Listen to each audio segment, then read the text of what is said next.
Buenos días, mis hermanos, a todos. Vamos a dar inicio a nuestra escuela dominical esta mañana y, si el Señor lo permite, vamos a continuar con el tema del día de hoy, que se titula Un liderazgo distorsionado. Estamos hablando acerca del congregacionalismo y bueno, saben ustedes que habitualmente en la escuela dominical primero damos panoramas históricos, o sea, necesitamos bastante de la historia para poder reconstruir lo que estamos intentando reconstruir. Así que vamos a orar y vamos a dar inicio a la enseñanza número 3 del día de hoy. Señor Dios, en el nombre de Jesús te bendecimos y reconocemos tu señorío, reconocemos tu poder y tu providencia. Padre, hay una necesidad, a pesar de nosotros, hay una necesidad realmente en tu iglesia. Es tan importante y tan necesario volver a estos principios, pues las iglesias languidecen o son afectadas en muchos casos en áreas que bien podrían ser evitadas si consideráramos tu palabra y esto de una forma aplicada. Pedimos, Señor, que seas con nosotros, ayudándonos a entender y aplicar esta enseñanza del congregacionalismo. Señor, no tenemos a nadie más sino solo a ti. En el nombre de Jesús lo pedimos. Amén.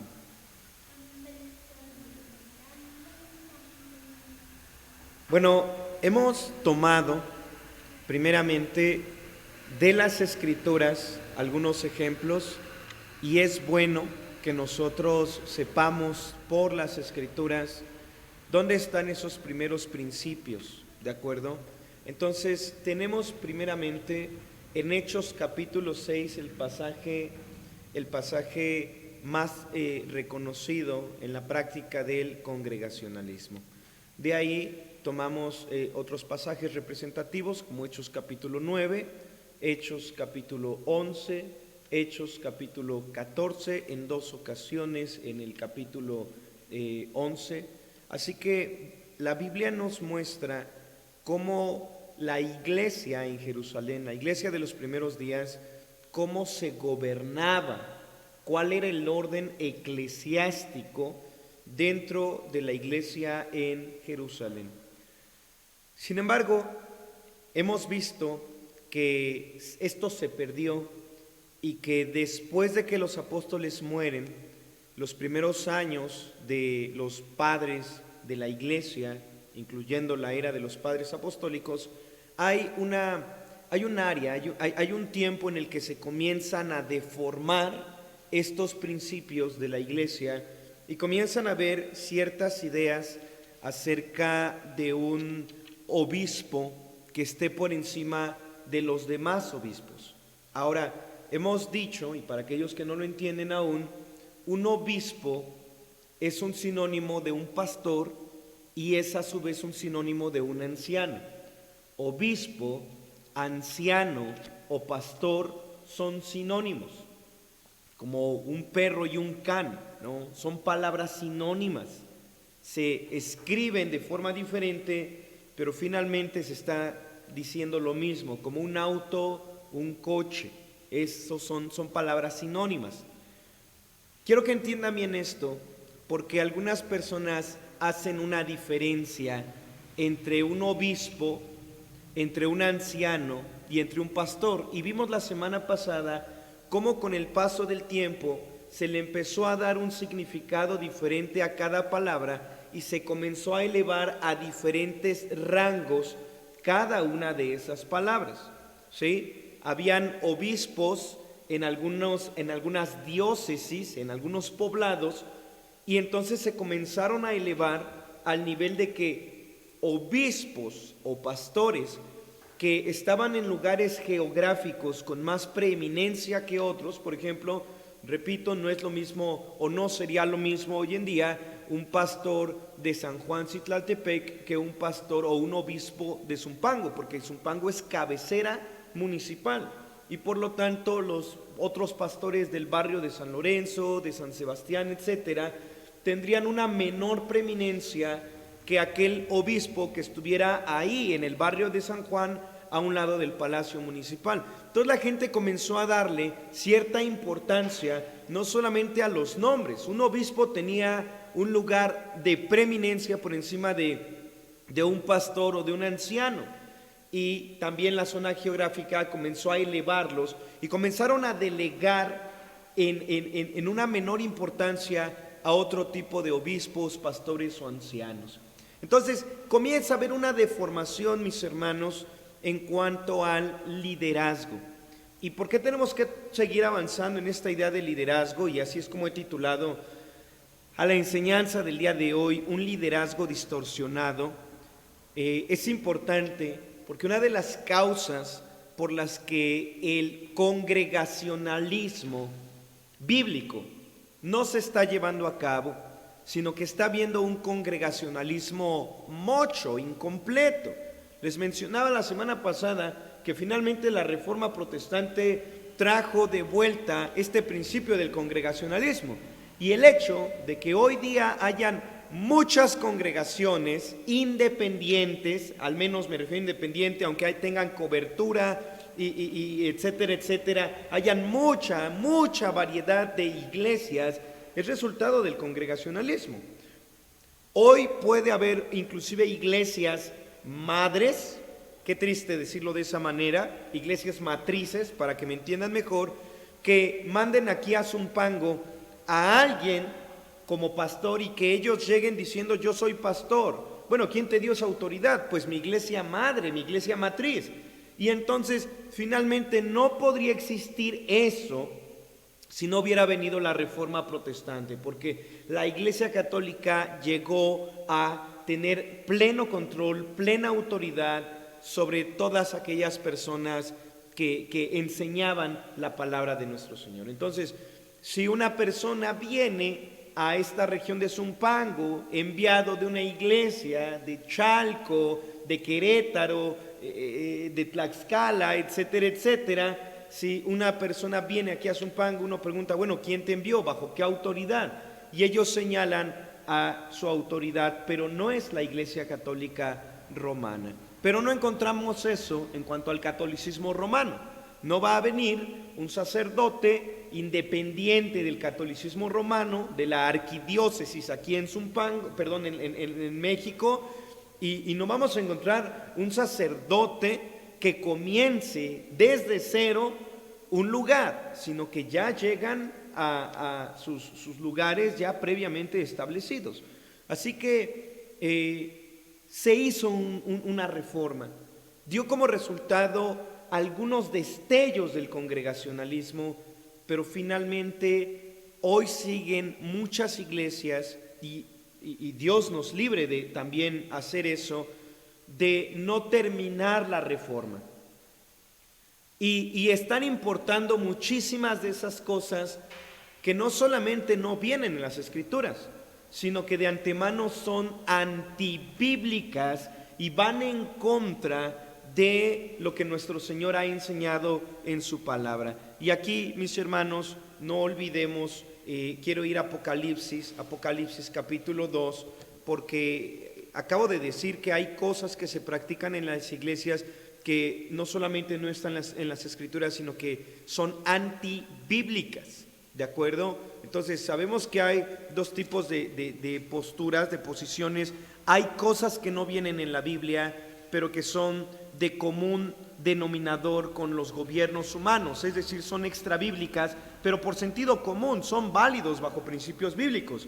Pero hay otras cosas que definitivamente son antibíblicas. Ahora, voy a ir a Apocalipsis capítulo 2, recordando las palabras de nuestro Señor Jesucristo, diciendo a Juan el apóstol: escribe al ángel de.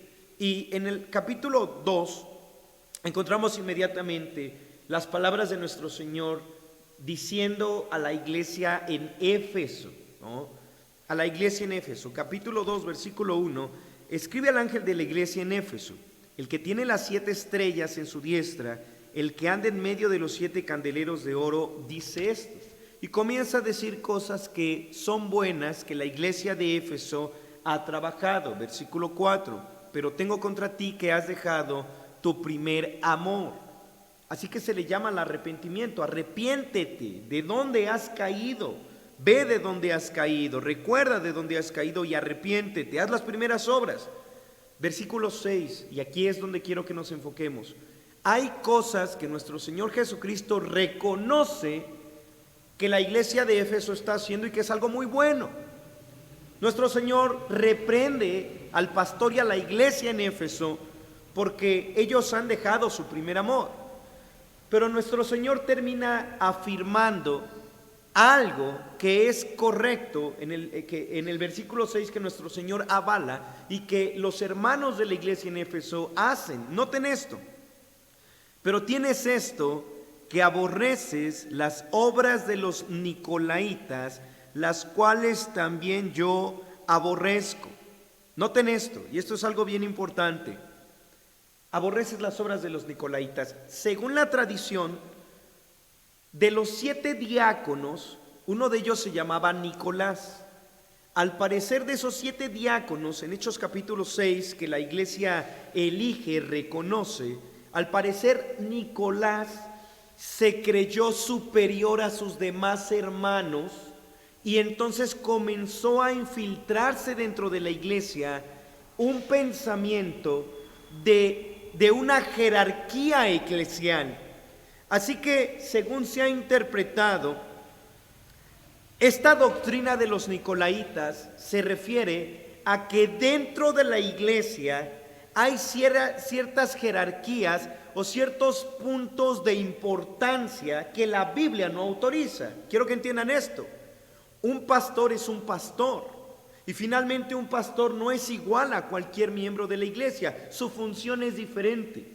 Pero no por eso quiere decir que los pastores están por encima, o la Biblia les autoriza a los líderes de la iglesia, que solamente son pastores, obispos o ancianos. Nunca la Biblia les va a autorizar a ponerse por encima en una jerarquía vertical para dar órdenes a los demás miembros de la iglesia y que se sometan solamente porque Él lo está diciendo.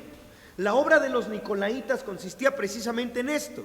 Como decimos en nuestro país, como que se despegan del piso y ahora sienten que están flotando, ahora sienten que están por encima de todos los demás. Y que por alguna razón no bíblica, ellos sienten que Dios les ha llamado a algo superior, algo mejor, y que por lo tanto todos los demás dentro de la congregación tienen que someterse a esa autoridad de una forma ciega. ¿Por qué? Porque Dios nos lo dio y Dios nos lo está dando. Él es el pastor, Él es el apóstol, Él es el profeta, y entonces la iglesia tiene que callarse y someterse a lo que ese tipo de líderes hacen o dicen. Cristo le dice a la iglesia en Éfeso: tienes esto, que aborreces las obras de los nicolaitas. Es decir, tú aborreces esa tendencia de pensamiento de supremacía y jerárquico, a comenzar a delegar por secciones a la iglesia. La escritura nos dice que la gloria del evangelio es que en la iglesia no hay rico ni pobre, no hay esclavo ni libre, no hay judío ni griego. La gloria del evangelio es que si tú eres allá afuera un artista famoso, un político reconocido, un maestro que han dado reconocimientos, ha alcanzado logros, un científico que encontró la cura para cualquier enfermedad, gloria a Dios. En el mundo tú serás una persona reconocida, gloria a Dios. Pero en la iglesia tú no eres esa persona reconocida y no vas a tener los primeros lugares si no llegas temprano a la iglesia. No se te va a reservar solo porque en el mundo eres aplaudido o reconocido, porque en la iglesia esa es la gloria del evangelio. Qué precioso es que hace unos 300 años, 250 años, hermanos muy reconocidos, matemáticos por ejemplo, eran miembros de su iglesia y ellos llegaban a tomar su función en la iglesia. Líderes como William Wilberforce en Inglaterra, una persona dentro del parlamento importantísimo, que dentro de la iglesia participaba igual en los ministerios, en los servicios de limpieza dentro de la iglesia. La humildad de una verdadera iglesia, una iglesia conforme al corazón de nuestro Señor. Sin embargo, esta idea de liderazgo, de estar por encima de los demás, de tener que ser reconocido, trae implicaciones y consecuencias brutales a la iglesia de nuestro Señor Jesucristo.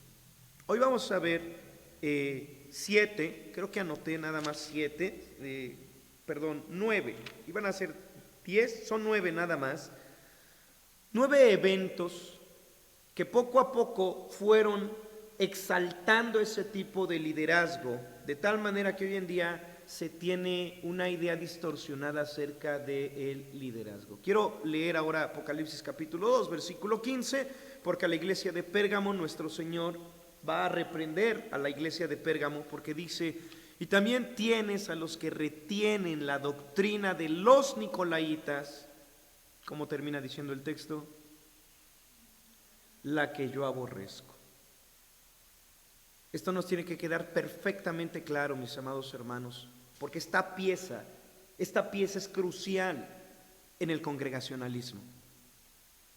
En el congregacionalismo hay diferentes funciones, pero somos igual de importantes dentro de la iglesia. No olviden esto.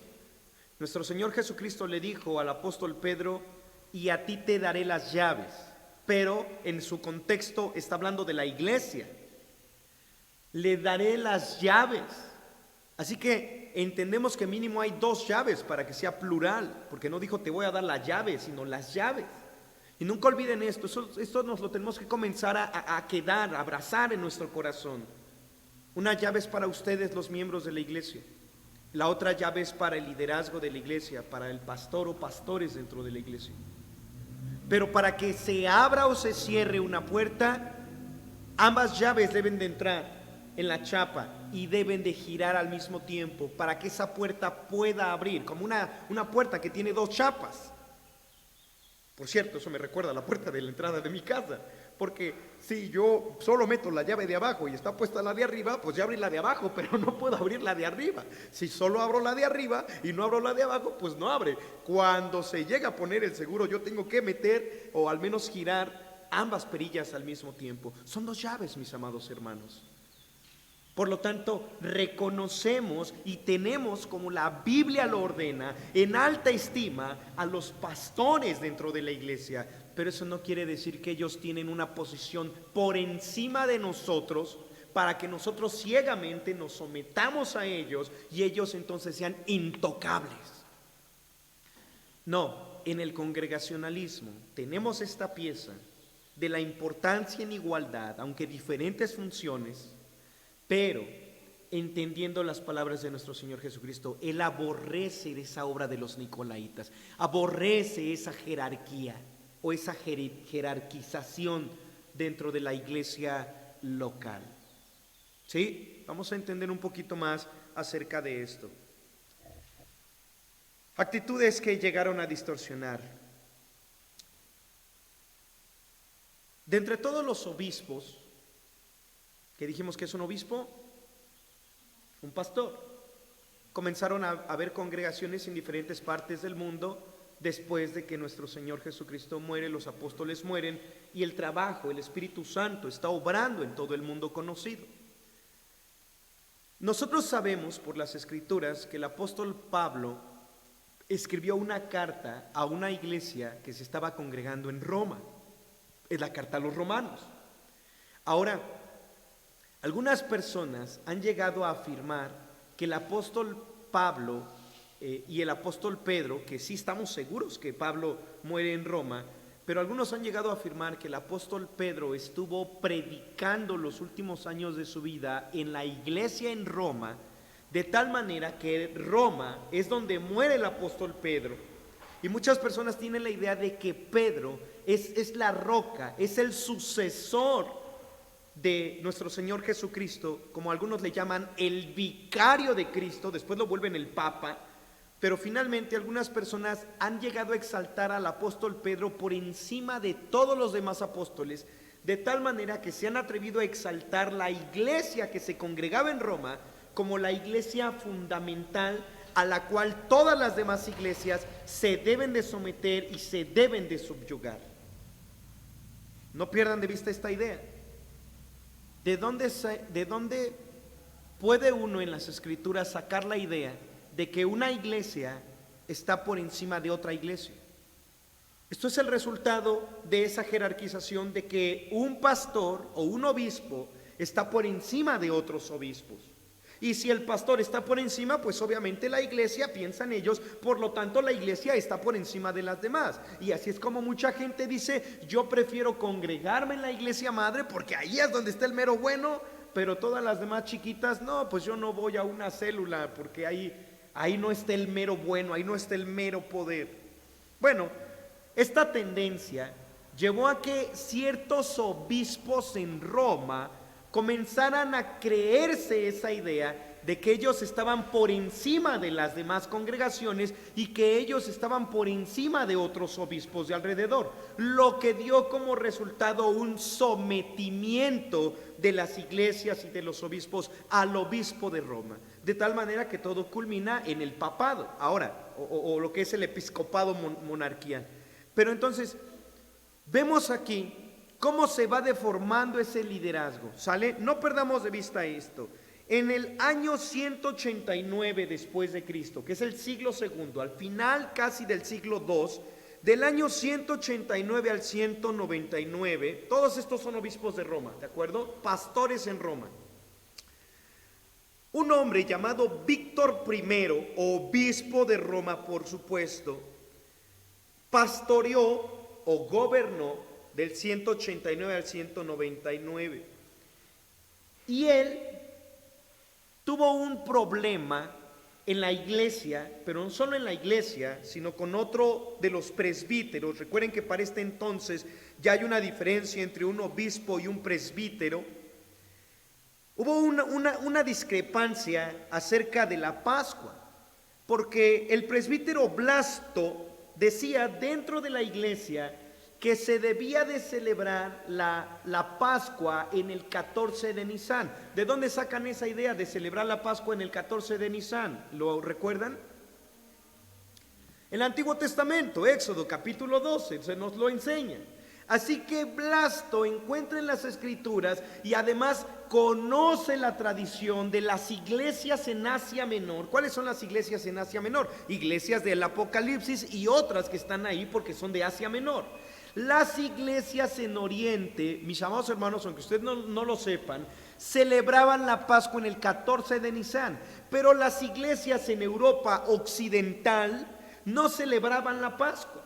Así que comienza a haber una discrepancia entre un presbítero y el obispo de Roma, de tal manera que Víctor I comienza a llamar a otros, vean esta tendencia, comienza a llamar a otros obispos de otras regiones para que avalen su postura. ¿Qué decía Víctor I? Que no se debe de celebrar la Pascua. ¿Pero qué decía el presbítero Blasto? Pues que sí hay que celebrarla. Así que Víctor por primera vez comienza a acercarse con otros obispos para que respalden su postura, y ahora teniendo quien le haga, ¿cómo se dice? Quien le haga coro. Ahora teniendo quien le haga coro a este obispo de Roma, ahora se envalentona y se atreve a decir que si las demás iglesias de Asia Menor no se someten a lo que él está diciendo, entonces va a terminar excomulgando a todos esos obispos. La pregunta es, ¿con qué autoridad? Y quiero que no pierdan de vista esto, porque se está tomando una decisión consensual y él está convenciendo a los demás de su postura para que entonces con mayoría de votos ahora obligue a las otras personas a que se sometan a su autoridad. Pero ¿se acuerdan de Policarpo? ¿Se acuerdan quién fue Policarpo? Policarpo fue discípulo del apóstol Juan. Unos años antes, Policarpo tuvo una discusión similar con un hermano llamado Aniceto. Aniceto quería que no se observara la Pascua, pero ¿qué creen? Que Policarpo sí celebraba la Pascua. Policarpo heredó la tradición. Así que Policarpo y Aniceto, años antes de la controversia entre Víctor I y el presbítero Blasto, habían llegado a este desacuerdo. Pero según las crónicas de Clemente, dice, Aniceto no pudo persuadir a Juan de que no observara la Pascua, y Policarpo no pudo hacer que Aniceto observara la Pascua. Pero ¿saben qué dicen las crónicas? El registro de Clemente, que ellos terminaron en paz y que pudieron seguir teniendo ese compañerismo. Una diferencia de esta magnitud no separó a Policarpo ni a Aniceto, porque ellos entendían el valor del cuerpo de Cristo. Pero viene después este varón, Víctor I, en el año 189, y no tiene ese mismo espíritu, no tiene la misma búsqueda de la unidad. Quiero que observen, no sé si alcanzan a percibir esa hebra, se respira esa tendencia. ¿Cuál tendencia? La de querer tener la razón, la tendencia de querer tener el control sobre lo que los demás están creyendo y ponerse o creer que él tiene la razón para ponerse por encima de los demás hermanos. ¿A consta de qué? A consta de la unidad del cuerpo de nuestro Señor Jesucristo. Víctor I, por lo tanto, es el primero de la iglesia en Roma, el obispo de Roma, en que comienza a sobresalir con esta tendencia de imponer lo que él como obispo de Roma cree por encima de las demás congregaciones. Unos años después, en el siglo III, del año 254 al 257, otro obispo de Roma llamado Esteban escribió esto: si un hereje viene que no se lee y no ve nada contrario a lo que ya haya sido transmitido anteriormente.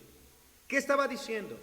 Que si venía un hereje a la iglesia, no se le volviera a bautizar, sino que así como ellos habían sido bautizados, así se les tenía que recibir dentro de la iglesia. Eso escribió Esteban, el obispo de Roma, en el 254, estuvo del 254 al 257. Y uno dirá, bueno, ¿y eso qué tiene de malo?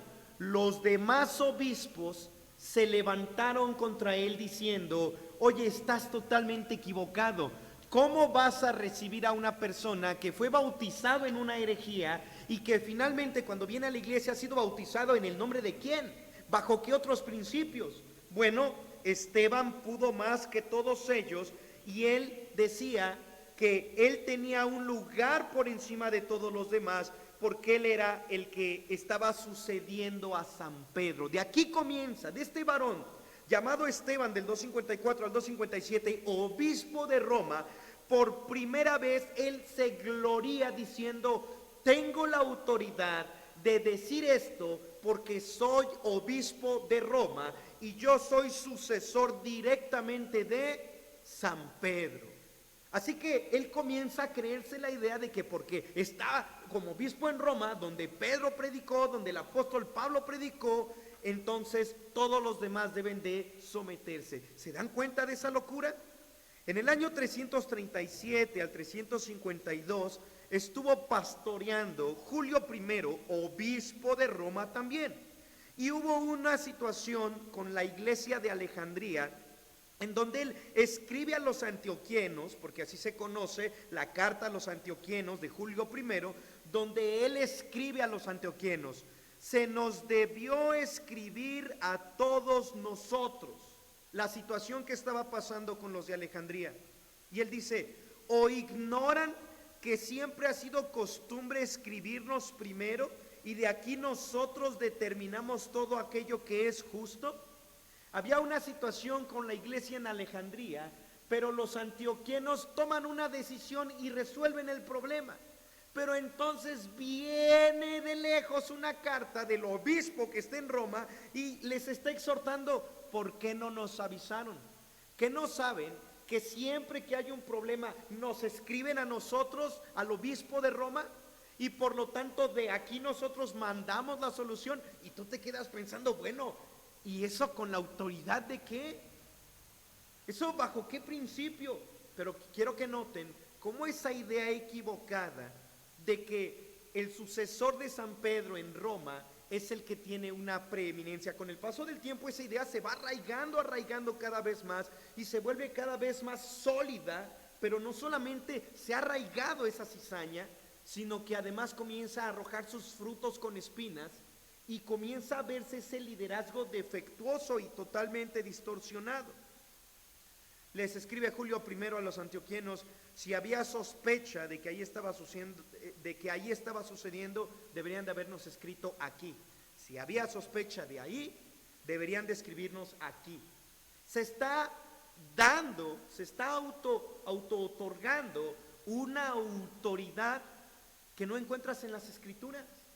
Es esta tendencia, mis amados hermanos, es esta tendencia de personas que se creen, perdón que lo diga así, el papá de los pollitos, y que siempre quieren estar pidiendo, o más bien siempre está queriendo que le estén rindiendo cuentas a esas personas, cuando realmente tú no tienes ninguna autoridad. No tengo por qué rendirte cuentas a ti. Noten esta tendencia. En el año 366 al 384, Dámaso I estuvo pastoreando nuevamente en Roma del 366 al 384. Fue el primero al que se le va a denominar el Papa. Pero él también va a ser el primero en usar no solamente a la iglesia que está en Roma congregándose, él va a usar la frase sede apostólica. Por primera vez en toda la historia, Dámaso I, en el 364 al 384, al escribir una carta, va a decir que la iglesia en Roma es la sede apostólica porque es la sede romana. Y Dámaso I, además, va a ser el primero en emitir el primer decretal. ¿Cómo que el decretal? Así como ustedes lo imaginan, es un decreto, el Decretum Gelasium, emitido por Dámaso I.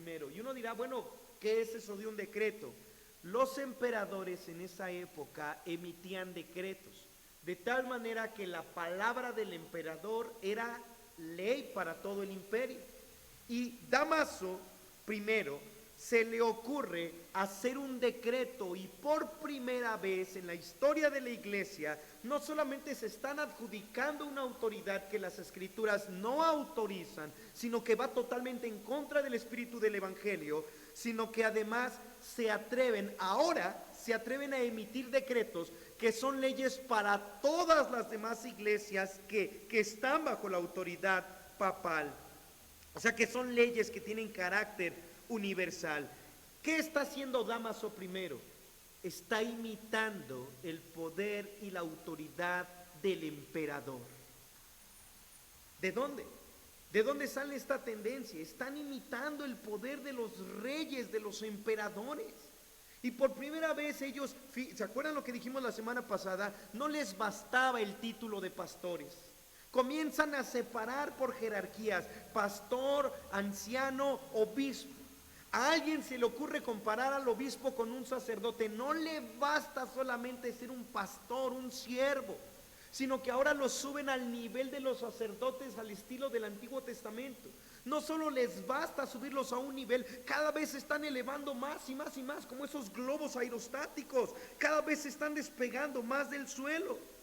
Y ahora se está subiendo a los papas de Roma, se les está subiendo al mismo nivel de emperadores. Esto va a ser importantísimo en la historia, porque más adelante, cuando viene la Reforma Protestante, reyes le tenían miedo a los papas tenían más poder que los mismísimos reyes, y esto es algo impresionante. Así que Dámaso I es el primero que comienza a imitar al emperador, y ya no se está comportando como un pastor, sino que se está comportando como señor y rey y dueño de la grey. ¿Notaron eso?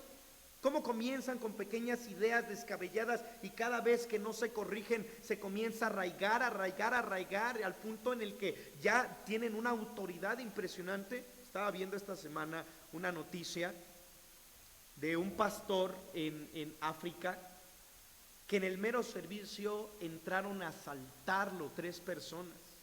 Y se ve el video, cómo está él aquí con su púlpito, su Biblia y toda la cosa, y de repente se tira al piso y empieza a gritar, no, no, no, no, no, no, entran, lo vacían. Y uno dirá, qué mala onda, le robaron nada más y nada menos, creo que sus joyas valuadas, no sé si en $1,000,000 o $10,000,000. Nada más es lo que portaba el pastorcito al que tiraron. Ah, ¿verdad? Primero les dije lo asaltaron, ¿y qué dijeron? Ay, no, pobre pastor, pero se portaba $1,000,000 él portado nada más, ¿eh? Imagínense su casa. ¿Cómo es posible que las personas no llegan a comprender que es un ladrón? Sí está bien que los pastores tampoco deben de andar mendigando, pero tampoco se trata de que tengan las millonadas. ¿Por qué el pueblo, por qué la iglesia no lo para en seco a ese ladrón? Porque se ha arraigado esa idea en la cabeza de muchas personas que son los ungidos del Señor, que Dios nos los está dando, igual que los papas. Igual que los papas, nadie llega a decirle nada a ese tipo de falsos líderes dentro de las iglesias. Unos en mayor grado, más descarados, y otros en menor grado, que tienen sometida a la misma congregación, que los tienen amenazados. Así que Dámaso primero emite el Decretum Gelasium y enumera las fuentes de autoridad por primera vez. En este Decretum Gelasium, Dámaso primero va a decir que Jesucristo es la primera y máxima autoridad. ¿Estamos de acuerdo? Sí. Él dice que en segundo lugar, la segunda gran autoridad dentro de la iglesia es la Santa Escritura, la Sagrada Escritura. ¿Estamos de acuerdo con eso? En tercer lugar, él dice que la máxima autoridad, en tercer lugar, es la iglesia de Roma. ¿Estamos de acuerdo con eso? Ah, caray, ¿qué pasó ahí? Como que me dieron el volantazo. En cuarto lugar, quien sigue en lugar después de la iglesia en Roma, de la sede romana, es la iglesia en Alejandría. ¿Por qué? Ahorita les explico por qué. Después de Alejandría, quien tiene la autoridad para poder hablar es la iglesia en Antioquía. Y decía Dámaso en este Decretum Gelasium que era Roma la que tenía la preeminencia sobre las demás iglesias porque Pedro murió allí, porque Pablo murió allí en Roma y porque ellos predicaron allí. Y ahí terminó predicando el apóstol Pedro, que es el vicario de Jesucristo. Por lo tanto, la sede en Roma tiene la preeminencia. Pero después Alejandría, porque el discípulo directo de Pedro, ¿quién era el discípulo directo de Pedro? Marcos, correcto. Entonces, Marcos predicó en Alejandría y como Marcos tenía la enseñanza del apóstol Pedro, todo lo que tenga que ver con la enseñanza petrina, es decir, la enseñanza del apóstol Pedro, tiene peso por encima de todas las demás enseñanzas apostólicas. Y después, en tercer lugar, la iglesia de Antioquía, porque allí fue donde Pedro también estuvo predicando. ¿Se dan cuenta que hay una petrolatría? Están exaltando a un solo hombre por encima de todos los demás. Bueno, ¿qué? ¿Por qué están exaltando al apóstol Pedro por encima de los demás apóstoles? ¿De dónde se saca esa idea? Tenemos que terminar y apenas voy en el cuarto obispo que está teniendo un liderazgo bien distorsionado. En el 384, del 384 al 399, Ciricio le exigió a las demás iglesias que sus decisiones fueran preservadas. ¿Esto qué fue? El inicio del famosísimo magisterio. En una carta a Himerio, él se presenta como el obispo de Roma y como el encargado del cuidado de todas las iglesias. Fíjense bien esto.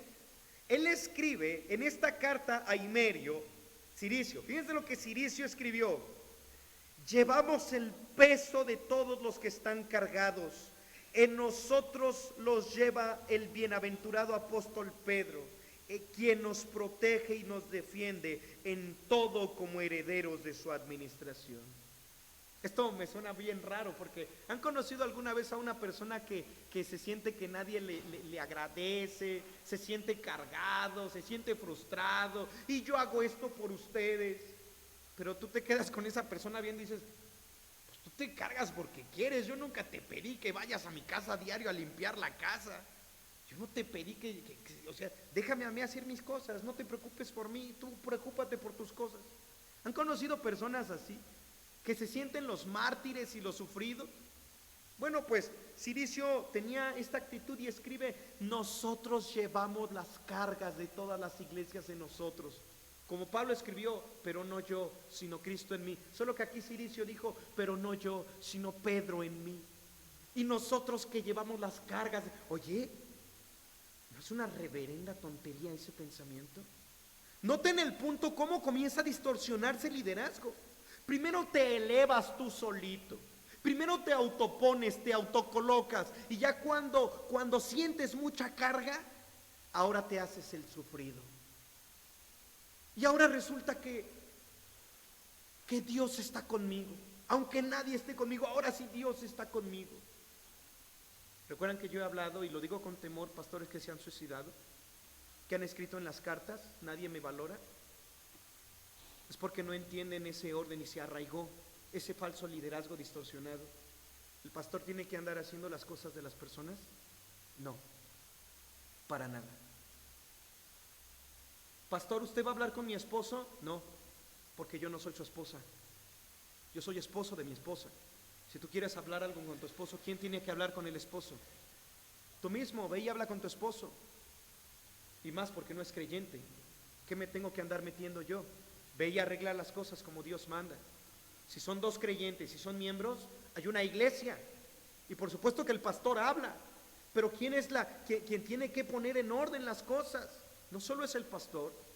Si ustedes ven, amados hermanos, que hay un matrimonio que es cristiano, que no anda conforme a la palabra de Dios, no tienen que esperar a que el pastor vaya. Es su responsabilidad acercarse, como dice Mateo 18, y en privado hablar con el que vean que está en desorden.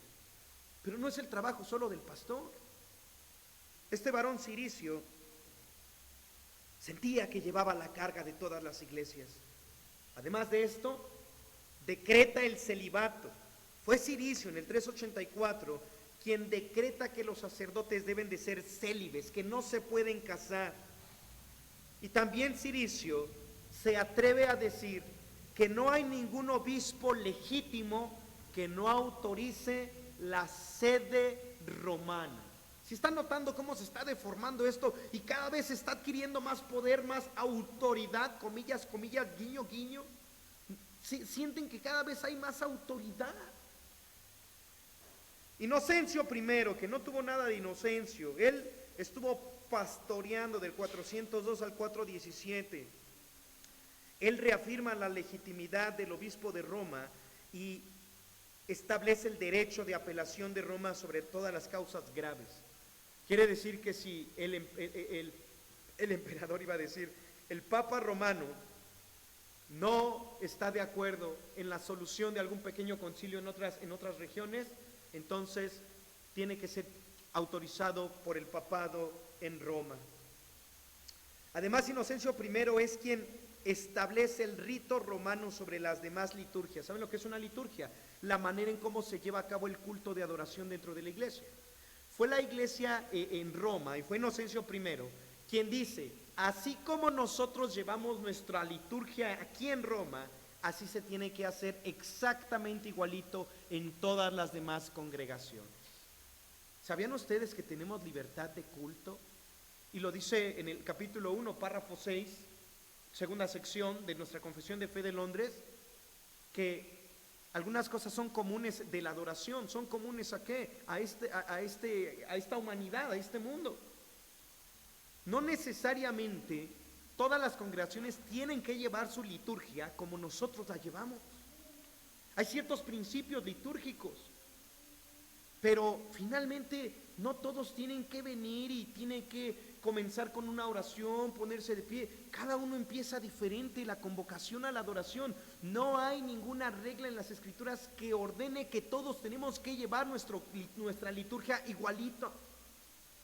Pero fue Inocencio I quien, con su autoridad papal, ordena y establece e impone esto sobre todas las demás congregaciones, estableciendo así las costumbres de valor universal. Toda costumbre que venga de esa iglesia se tiene que replicar en todas las demás congregaciones. Esto causa mucha tristeza, porque hoy en día hay iglesias, les digo que vino la reforma, viene el congregacionalismo, pero todavía hoy en día hay iglesias que me ha tocado conocer, pastores, que están atados de manos, que porque tienen que hacer lo que su iglesia madre, su iglesia matriz, les dice que tienen que hacer. Esa famosísima cobertura. Ahora tienen que hacer lo que viene desde el episcopado, tienen que hacerlo tal cual como se les está diciendo. Si allá en los Estados Unidos funcionó un evento para jóvenes, mira, eso funcionó aquí, reprodúcelo allá en México.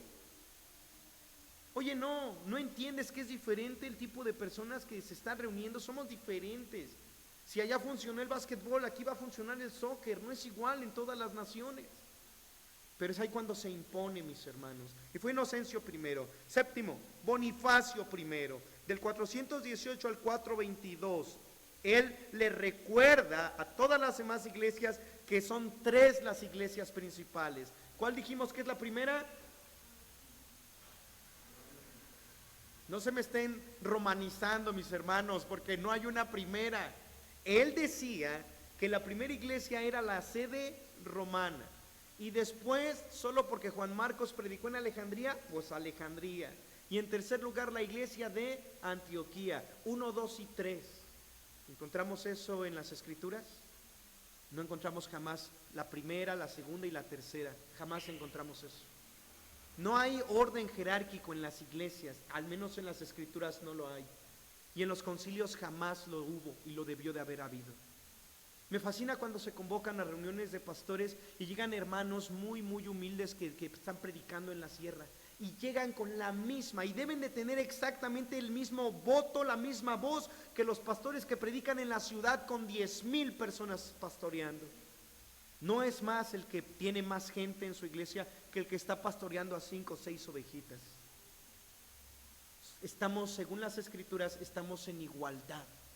Pero no con Bonifacio, ni con Inocencio, ni con estos varones. ¿Por qué Bonifacio recordó las tres principales iglesias?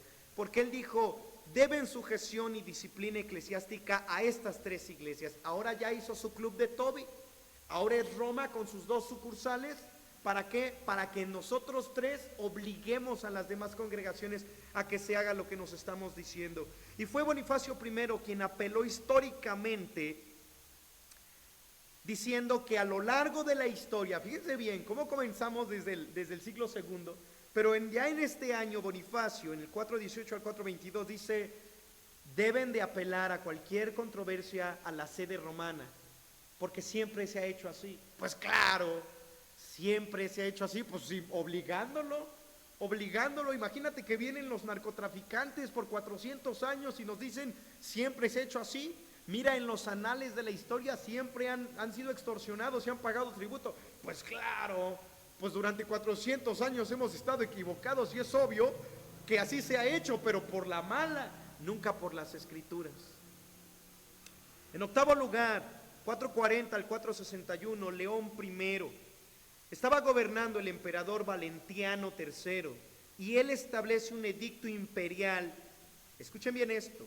Valentiano III decreta por edicto imperial que se debe reconocer la primicia romana y que se declaran sumisas todas las demás iglesias al poder del obispo que está gobernando en la iglesia en Roma.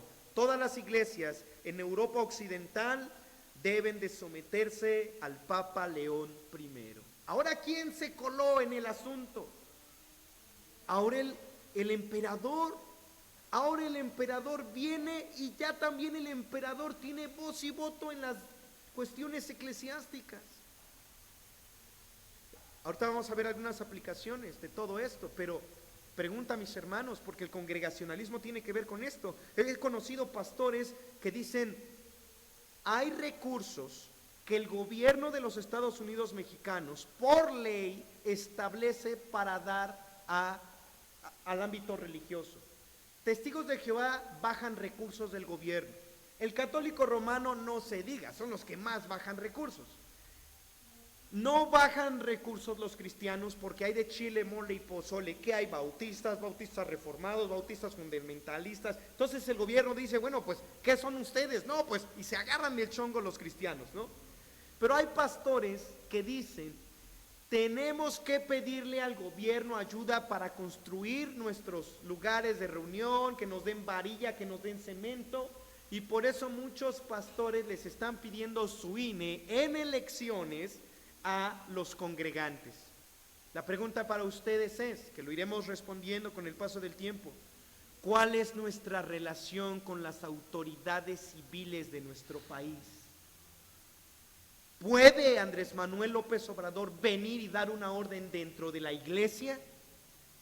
Pues fue lo que Valentiniano III hizo. Y como él dijo que León I era el primero de todos los demás obispos, por ley gubernamental todos debían de someterse. Ahora está respaldado también por el gobierno. Esto se está saliendo de control, mis amados hermanos. Y por último, Gelasio I, en el 492 al 496, él dijo, lo que la sede apostólica afirma en un sínodo adquiere valor jurídico y lo que ella rechaza no tiene fuerza de una ley. Quiere decir que lo que cada sede, cada congregación determinaba no tenía peso, era un cero a la izquierda. Pero si lo autoriza la sede romana, pasa. Si la sede romana no lo avala, entonces todo tu acuerdo no sirve de nada. Ahora, valor jurídico, ¿entienden lo que es valor jurídico? A costa de tu propia vida, de que llegues a la cárcel, una cuestión penal, si no sigues las leyes de la Santa Sede Romana. Él decía que inclusive los sacerdotes van a rendir cuenta de los reyes. Y aquí es cuando por primera vez, con Gelasio I, ellos se sienten superiores a los mismos reyes. Aquí es donde termina esta sección, porque de aquí en adelante, hasta que viene la Reforma Protestante, durante 1000 años, durante este milenio, ellos van a tener poder total y absoluto, aún por encima de los emperadores y reyes de aquella época. ¿Se dieron cuenta cómo comienza todo con un liderazgo distorsionado? Pero finalmente, como decimos en México, el valiente existe hasta que el cobarde quiere. ¿Quién le da la autoridad a las personas? Son las personas mismas.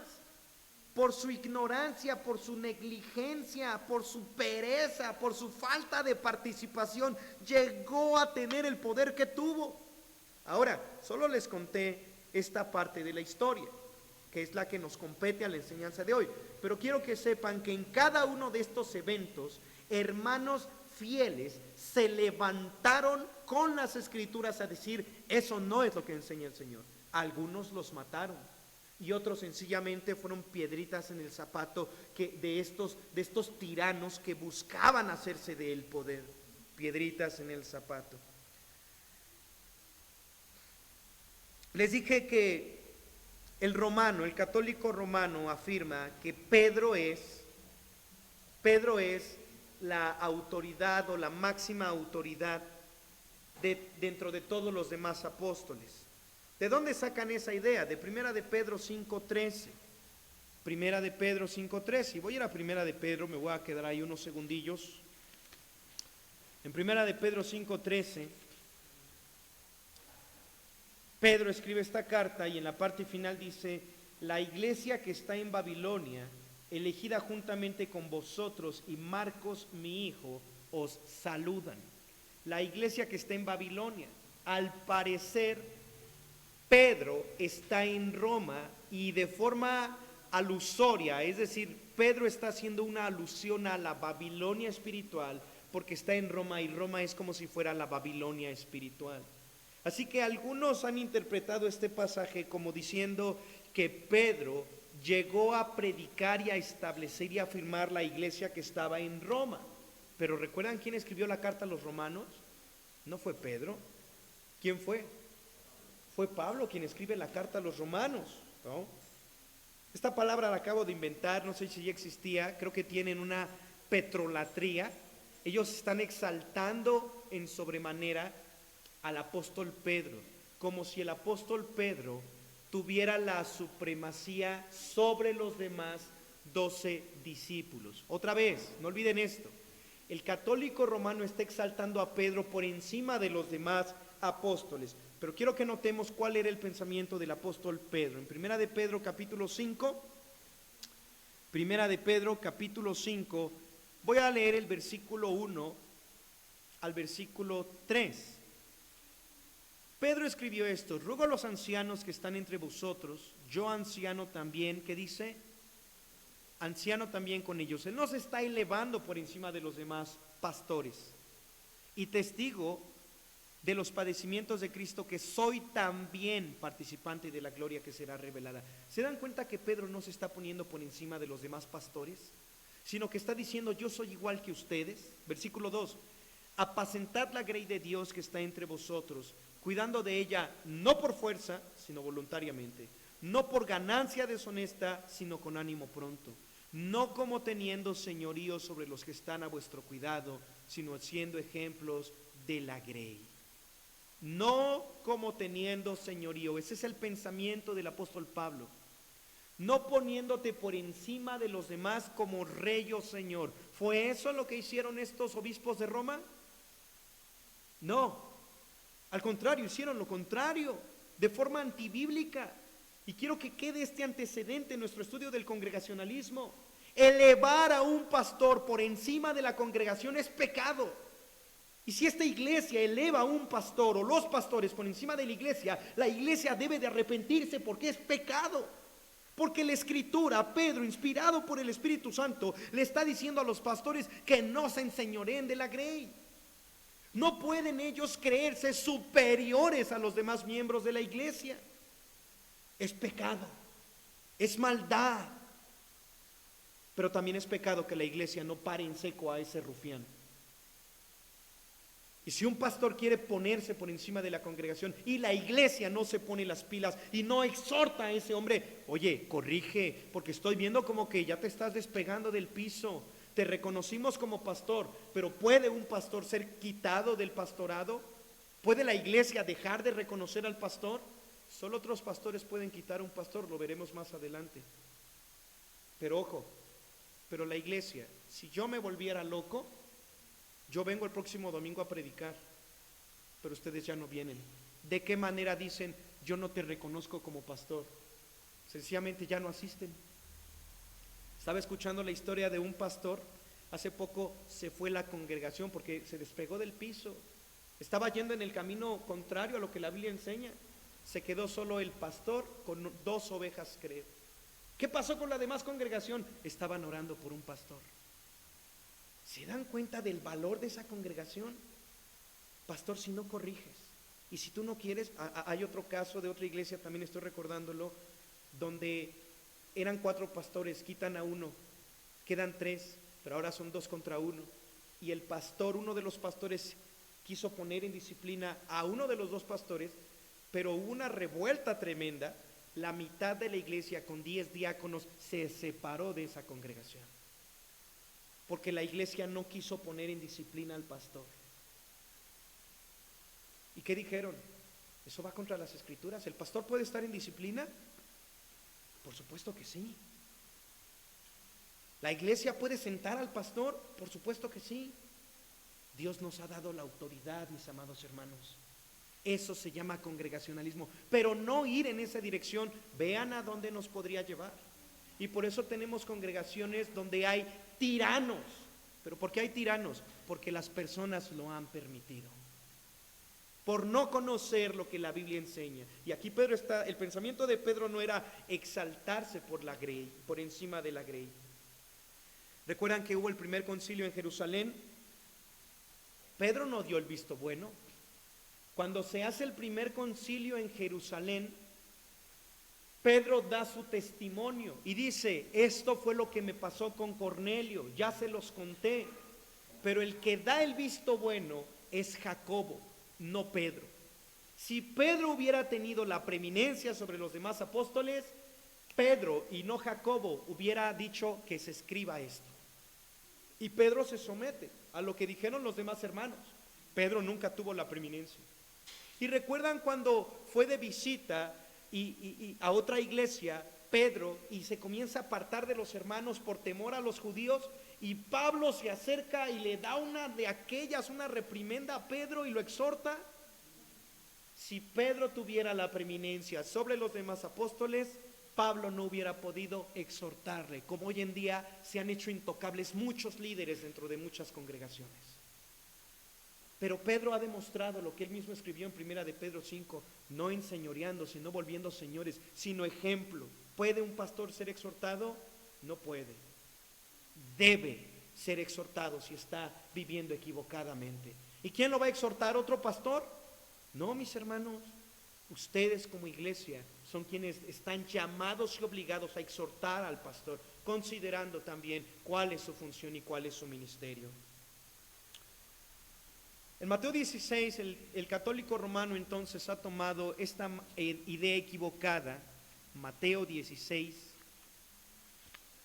No quiero dejar incompleta la enseñanza, mis hermanos. Mateo capítulo 16, versículo 17. Bienaventurado eres, Simón, dijo Cristo, hijo de Jonás, porque no te lo reveló carne ni sangre, sino mi Padre que está en los cielos. Versículo 18, y de ahí es de donde se agarran.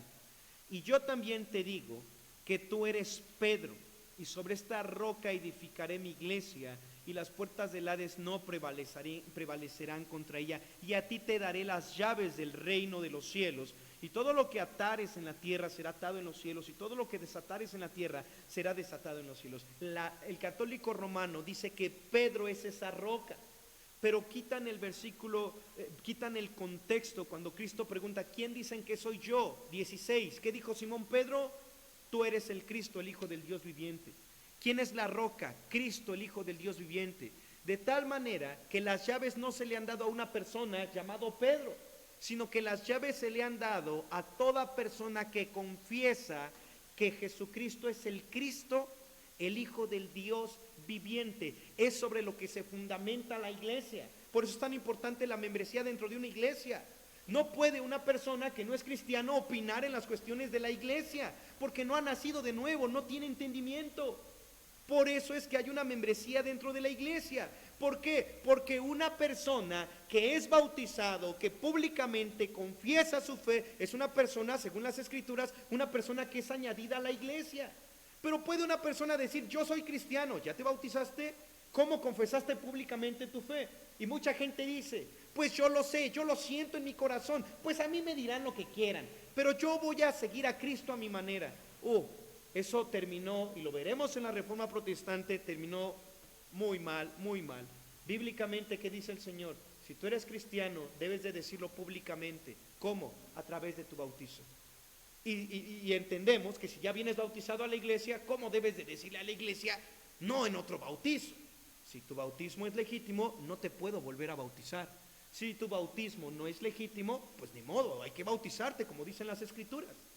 Pero si ya te bautizaste, ¿cómo la iglesia va a saber que eres cristiano? De dos maneras. La primera, que tú públicamente digas cómo fue tu salvación. Y número dos, que tu vida sea de conformidad a lo que nos estás diciendo públicamente. Si dices, el Señor me salvó de golpear a mi esposa y tu esposa viene morada cada 8 días, entonces no te ha salvado el Señor. Es incongruente. Y como iglesia no damos testimonio de tu salvación, no te admitimos como parte del cuerpo de Cristo. Y tú dirás, qué payasos, ¿con qué autoridad? Con lo que acabamos de leer. A ti te daré las llaves del reino. Y las llaves son para abrir y para cerrar, para atar y para desatar. ¿Quién tiene la autoridad? La iglesia. Dios le ha dado un orden a la congregación. Es la diferencia entre el congregacionalismo y muchas otras vertientes de gobierno que hay en cuanto a las iglesias. Entonces vimos nueve obispos de Roma y hemos aprendido cómo se fue distorsionando ese liderazgo. 9 puntos que quiero terminar afirmando. Número 1, noten la tendencia al poder y al control. Número 1, Víctor I quería apoyo de otros para respaldar que se hiciera lo que él estaba diciendo que se tenía que hacer. Traducción: cuando un líder necesita quórum, necesita el apoyo de otros pastores para venir a la iglesia y decirles, ¿ya vieron MacArthur, Paul Washer y su Helvi Chelén? Lo dicen. Cuando el pastor necesita el apoyo de otros, y no solo de las Escrituras, y la iglesia necesita el apoyo de otros pastores y no de las Escrituras, hay pecado en esa congregación y el liderazgo se está comenzando a deformar. Si MacArthur lo dice, qué bueno que lo diga, pero si no lo entendemos conforme a las Escrituras, no lo vamos a tomar. Y si ustedes le creen más a lo que ven en las predicaciones de YouTube en la semana, que no está mal, pero si le creen más a lo que esos pastores dicen, a lo que aquí se les explica por las Escrituras, hay un problema de liderazgo con sus corazones. Porque ustedes están siguiendo personas, no al Señor a través de las Escrituras. Número 2, fíjense porque eso fue lo que hizo Víctor primero. Número 2, Esteban, este obispo, tradición sobre la enseñanza de la Biblia. Cuando el pastor les diga algo y ustedes, bueno, pues el pastor lo dijo y siempre se ha hecho así, es pecado también. El liderazgo se está distorsionando. Ustedes tienen que decirle al pastor, pastor, te escuché con mucha atención y me emocionó lo que dijiste. Muéstramelo con las Escrituras. Si el pastor te dice, no, es que, ¿para qué te lo explico? Pues si no entiendes, hay un problema de liderazgo. Porque el trabajo del pastor es abrir las Escrituras 1000 veces hasta que tú puedas verlo en las Escrituras y te convenzan las Escrituras. Número 3. ¿Recuerdan esos obispos que decían, la iglesia en Roma tiene que estar informada? Líderes que llegan a decir, si a mí no me informan, entonces no se pueden tomar decisiones. Es un problema de liderazgo. Si tú quieres contarle algo al pastor, adelante, cuéntaselo al pastor. El único que puede preguntarte cosas más directas de tu vida es el pastor. Pero el día que el pastor comience a decir, si tú no me pides permiso, no puedes hacer esto, no te puedes ir de vacaciones, no puedes comprar esto, no puedes ir al cine, no puedes el otro, hasta que yo te dé permiso, hay un problema de liderazgo. Hacia esa dirección se comenzaron a ir estos varones. Quieren centralizar. El día que de aquí salgan misioneros y se establezcan otras congregaciones y decimos, nos tienen que rendir cuentas aquí, nos tenemos que arrepentir. ¿Por qué? Porque si hay otra congregación en San Juan Citlaltepec que saliera de aquí o que fuera en otro barrio, son una iglesia independiente. Solo les estamos ayudando hasta que se levante un pastor, pero de ellos mismos se debe de levantar un pastor. Y solo entonces nosotros, ¿qué decimos? Somos iguales. Pero nada de que soy tu mamá y tú eres mi hijita. Para nada, eso es antibíblico. Número 5. Se creen los cuidadores supremos. ¿Recuerdan lo que decía? Yo llevo toda la carga de todos los demás sobre mis hombros. El día que el pastor diga eso, díganle al pastor, arrepiéntete, pastor, porque lo estás haciendo en tu carne. El día que el pastor se aloque y escriba una carta y les diga, hermanos, ya no voy a seguir pastoreando porque en esta iglesia nadie me valora. Inmediatamente lo sientan al pastor y le dicen, arrepiéntete, pastor, porque tú no eres el vicario de Cristo. Cristo es suficiente. Y tú tienes un rol y tienes ciertos límites, así que contrólate, pastor. Contrólate, pastor. No podemos imponer. Si yo en mi casa tengo un tiempo devocional con mi familia, yo no le puedo imponer que se haga igualito como yo en mi casa. Si tú tienes una forma de llevar los devocionales en tu casa, adelante. Es diferente del mío, solo te puedo dar un consejo. Pero la liturgia, ¿recuerdan cómo se impuso la liturgia en Roma y se obligó a todos los demás a que fuera igual? Cuando yo quiero que todo lo hagas igualito a como yo lo estoy haciendo, es pecado en el liderazgo. Es pecado. Si yo te digo, yo me paro para orar y todos se tienen que parar para orar, y porque así se tiene que hacer, ¿ustedes qué tienen que decir? Muéstramelo con las Escrituras. Porque si no, el liderazgo ya se está saliendo de control, está imponiendo. Lo que yo hago, todos lo tienen que hacer igual. Y aguas, iglesia, ustedes tienen que discernir ese pecado. Orden jerárquico, cuando el pastor comienza a rodearse solamente de algunos cuantos, y esto es con un asterisco. ¿Por qué? Porque hay algunos que no quieren acercarse. Es decir, vamos a evangelizar, obviamente solo unos van a jalar. Vamos a servir, vamos aquí, vamos a hacer limpieza, vamos aquí, allá. Al rato dicen, el pastor tiene favoritos. No tiene favoritos el pastor. Más bien hay gente que está siempre sirviendo al Señor. Y va a haber gente que diga, el pastor tiene favoritos. Oye, ¿cuándo vas a ir a evangelizar? No, pues es que yo no puedo. Pues si nunca estás. Obviamente el pastor se va a rodear muchas veces de personas que quieren seguir, como Cristo se rodeaba de discípulos. No son favoritos, no confundan una cosa por otra. Si tú no estás, primero checa tu corazón. Pero si tú estás y dentro de los que están sirviendo juntos, si hay favoritismo, deben de exhortar al pastor y llamarlo al arrepentimiento. Por último, el respaldo a la autoridad civil. Si el pastor comienza a apelar al gobierno para afianzar su autoridad, hay problema en el liderazgo, como pasó con León I.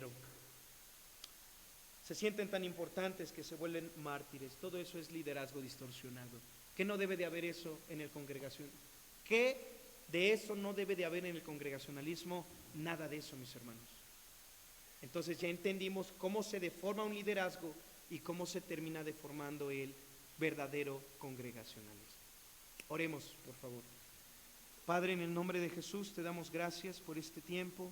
Ya hemos tomado un poco del otro tiempo. Señor, ayúdanos a asimilar que es tan importante, Señor, pues tú capacitas a tu iglesia, tú les llamas, tú aborreces la obra de los nicolaítas y queremos que ese pecado no se arraigue aquí en esta congregación, ser libres en esa área, al menos tener la victoria.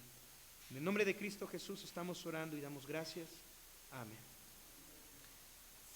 3 minutitos, mis hermanos, por favor, si quieren estirar los pies para que comencemos con nuestro servicio, por favor.